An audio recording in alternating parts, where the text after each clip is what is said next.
Yo, what's up? My name is Petrowski, and today I'm going to be talking to you guys about what are, in my opinion, the top 5 most important and most useful utility Pokemon within PokeMMO.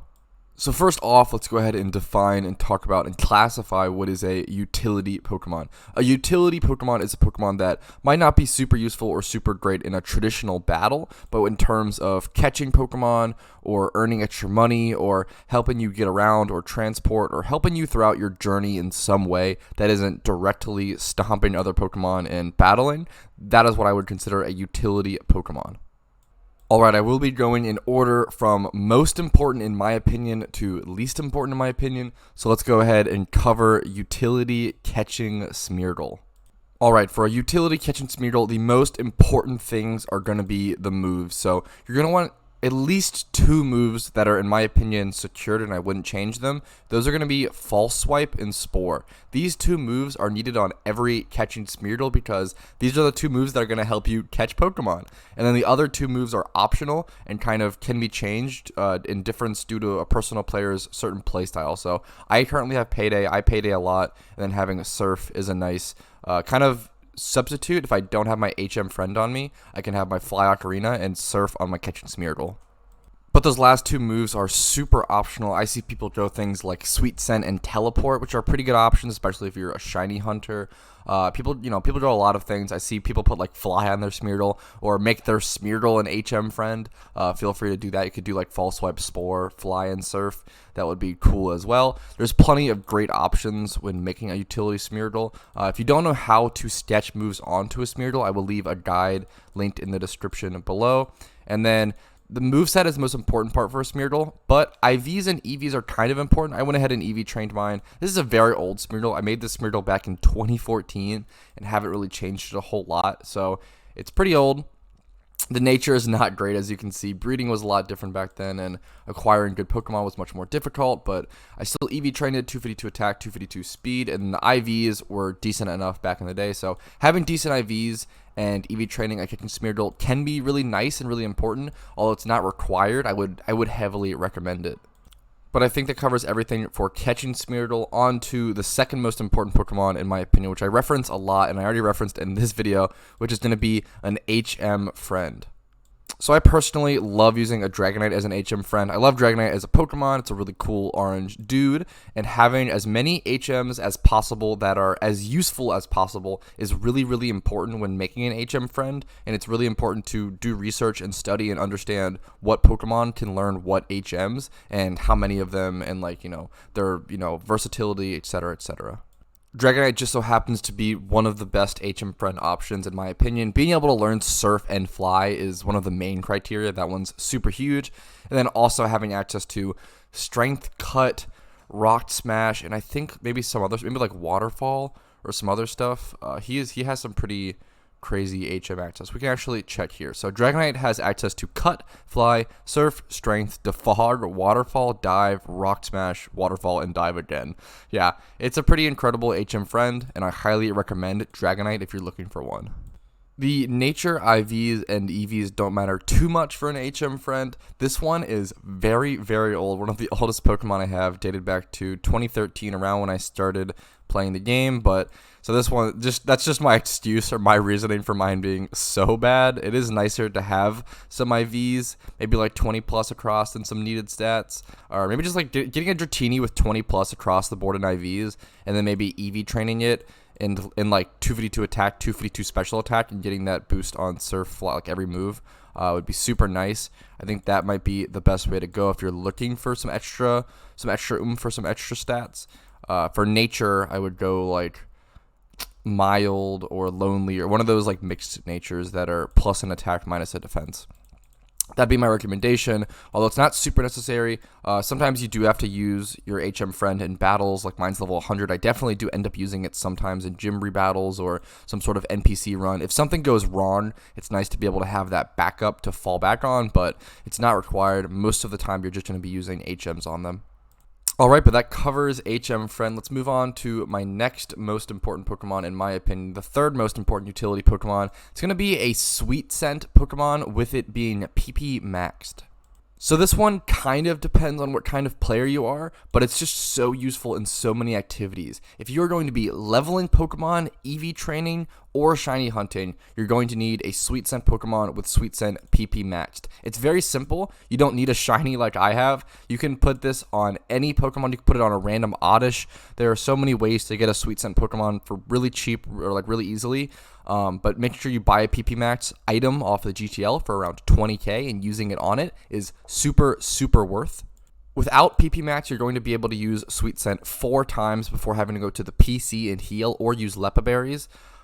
With it PP Max, you're going to be able to use it 6 times, so 2 more times, so 50% more per heal at the PC, or like per inventory is what I'll often call it. That is a huge, huge, huge difference. Nature EVs and IVs shouldn't matter much at all on a Sweet Scent Pokemon. Mine are obviously very bad, very poor IVs, very bad nature, no EV training, etc., etc. It's mostly just like a token kind of Pokemon you just use to spam Sweet Scent. However, I guess it is technically possible if you want a level 100 Sweet Center with like EV trained and decent IVs, you definitely could do that route if you would like. It's definitely up to personal preference. I like having the shiny Sweet Center over the decent IVs ones. I think it's more of a cool flex and just my personal preference. So it's up to your personal preference. You can go good IVs, you can go shiny, you can go neither. You can just have a nice, pragmatic, useful Pokemon. It's totally up to you, and I encourage you to customize your utility Pokemon to your liking. Okay, on to the 4th most important utility Pokemon in my opinion. That's going to be a payday Pokemon. So a payday Pokemon is going to be either a Meowth, Persian, Munchlax, and I think that's it now, or I guess Smeargle. I think Teddiursa used to learn Payday, but I don't think he can anymore. I think those might be the last couple Payday Pokemon. There's probably more that I'm forgetting, but those are the most common options. The most common options are going to be Meowth, Persian, Smeargle, and Munchlax. The benefits to all of them kind of being a little different.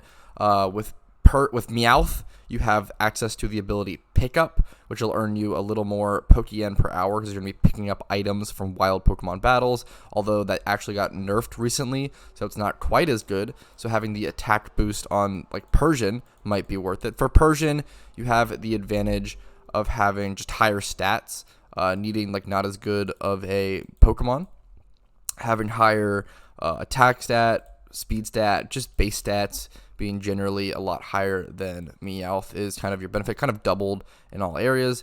Pretty important. And then Munchlax actually has a very high attack stat. I don't know if I have him in my decks. Yeah, I don't, unfortunately. Munchlax actually has around like, I want to say it's like a 90 base attack stat, something like that. It's pretty decently high, especially for a baby Pokemon.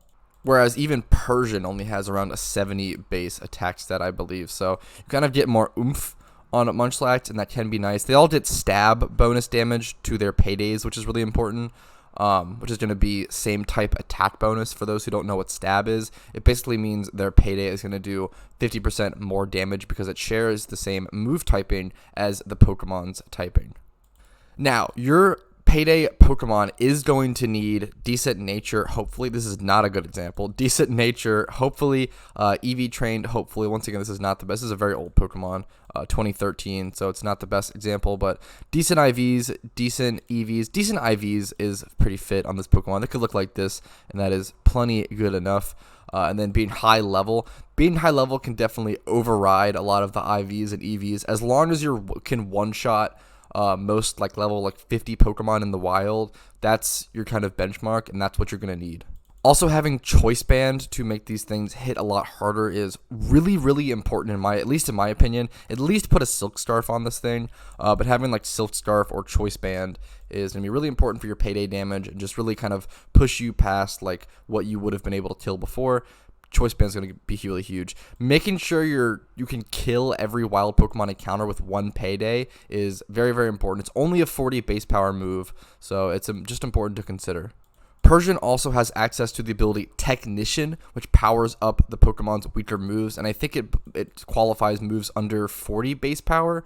It might be under 60, but I think it's under 40. So Payday gets a boost to its damage. I think it might be 2 times. I think anything under 40 gets a 2 times boost. So Payday gets boosted if you have that ability. I should probably ability pill this thing. Once again, not the best example, but a good way to show what a Payday Pokemon is all about. And quickly, for those who don't know, I didn't really explain this too well. Payday is a move that basically grants you extra Pokeyen after the end of each battle, equal to 10 times the level of the Pokemon you killed. So, for example, if you killed a level 50 Basculin in the wild, you'll be getting 500 extra Pokeyen for free from that wild battle, and that can really add up. When every 2 encounters is 1,000 Pokeyen, it's really, really nice. Usually the average is you'll usually make around 55 to 65k Pokeyen per hour when in a good Payday spot. Payday is by no means one of the best money-making methods per hour, but it is one of the most brain-dead, one of the most AFK, and in my opinion, one of the most chill and just fun. You can do it while watching movies or animes or shows on the side, etc., etc. I think having Payday as an option to kind of, if you don't know what to do in PokeMMO today, go ahead, grab your Payday Pokemon, go to a Payday spot, and just click Payday, earn some Pokemon while you kind of plan things out or figure out what you want to do, etc., etc. I think it's really nice to at least have that Payday Pokemon as an option. It can also be super nice to Payday through certain like NPC rebattles that are kind of easy, because then you're also making that Pokeyen from those NPC rebattles on top of the extra Pokeyen earned from Payday. It really adds up, and I think Payday is just a really nice overall method. Alright, and now on to my 5th and final pick for the top utility Pokemon that every player should be using in PokeMMO. It's going to be a Dig Pokemon and a Teleport Pokemon. These Pokemon kind of take the same spot. My Shuckle actually doesn't have Dig. Ignore that. I usually use a Shuckle with Dig. I just grabbed the wrong one. Oops, I grabbed the shiny one. Anyways, Pokemon with Teleport and Dig basically help you transport around the map faster, especially Pokemon with Teleport. I talk about this a ton in a lot of my videos. Teleport is one of the most underrated moves to be using outside of battle.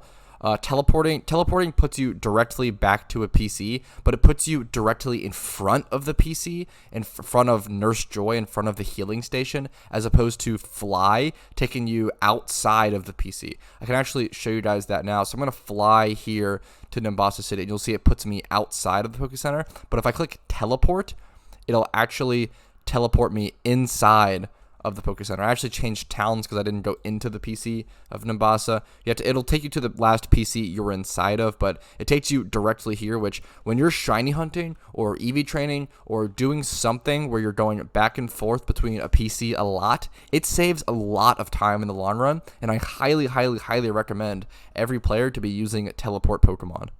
Dig is a little more niche, but there are going to be certain grinds where you're kind of like inside a dungeon or you're catching a bunch of Pokemon or doing a certain thing where it's really nice to have a Dig Pokemon to escape from that dungeon. So, for example, let's say I'm in Diglett Cave catching a ton of field A group breeders, aka like Diglets, and I like run out of Spore and False Swipe on my kitchen Smeargle, so I have to go to the PC. If I'm accidentally deep into the cave, it's going to be really annoying to get out of the cave because all of the wild Diglets are going to have Arena Trap, and it's going to be like a pain to like, I'm not going to be able to run from any of the battles. I'm going to have to kill them all.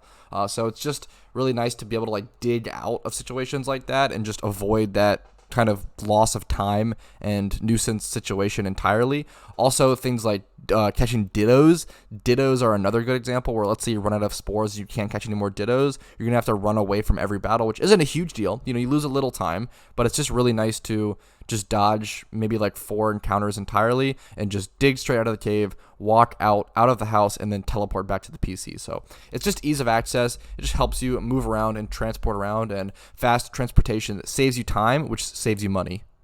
Alright, but I believe that covers everything for the top 5 utility Pokemon I wanted to show off today. Thank you guys so much for watching. I really appreciate your time, and I hope you learned something, and I hope I was able to help some of you guys. I really appreciate it. Like this video if you liked it. Dislike it if you didn't. Leave comments, questions, criticism, feedback in the comments below. I really appreciate it. Subscribe for more PokeMMO daily content. I upload at least 2 videos a day at the moment. Go ahead and ring the bell, the notification bell. You can actually click the little thing next to the subscribe button on YouTube, and it'll give you a little like pop-up notification on the top right corner of your YouTube, and be like, hey, like he uploaded a new video, go watch or whatever. If you want to see, you know, notifications for each upload, I think it's really nice if you really want to keep up to date. If not, totally understand. Also join the Discord below. There's some really cool people in there. There's a really cool community forming there, and I'm very fortunate and very lucky to be having a lot of really cool people in my Discord. So thank you so much if you are already in there, and thank you so much if you plan to join. Thank you, everyone. Have a great day. Peace and love. Petrowski.